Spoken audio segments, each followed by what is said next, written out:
Hi guys, kamusta? Meron lang tayong quick update for those who are departing from Changi Airport and transiting passenger. Kung OFW ka sa Singapore or you are a frequent traveler, you should know this update.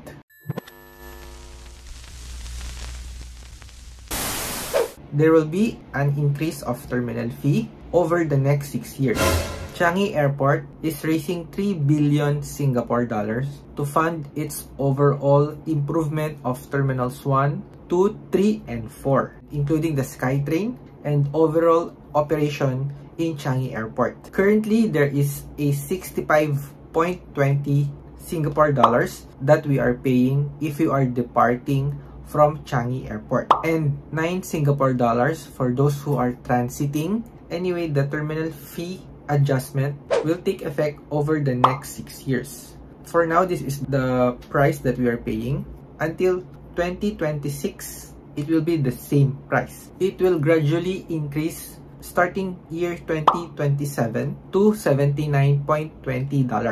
And for transit passenger, it will be 21 Singapore dollars. So it's like 20% increase. But still not bad, you know. Kasi guys, it's after 6 years.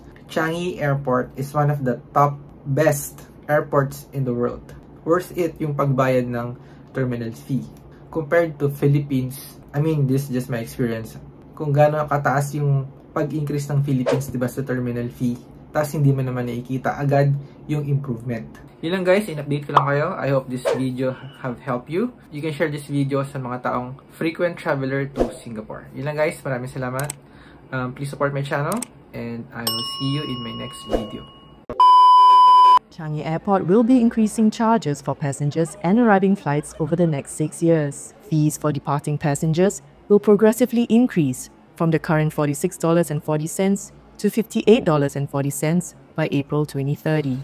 Transfer and transit fees, currently $6 per passenger, will increase to $9 from April next year and progressively increase to $18 by 2030. Airlines will also have to pay more for landing, parking, and aerobridge charges. The increasing fees will fund the airport's $3 billion enhancement plan, which includes more SkyTrain cars and an upgrade of Terminal 3.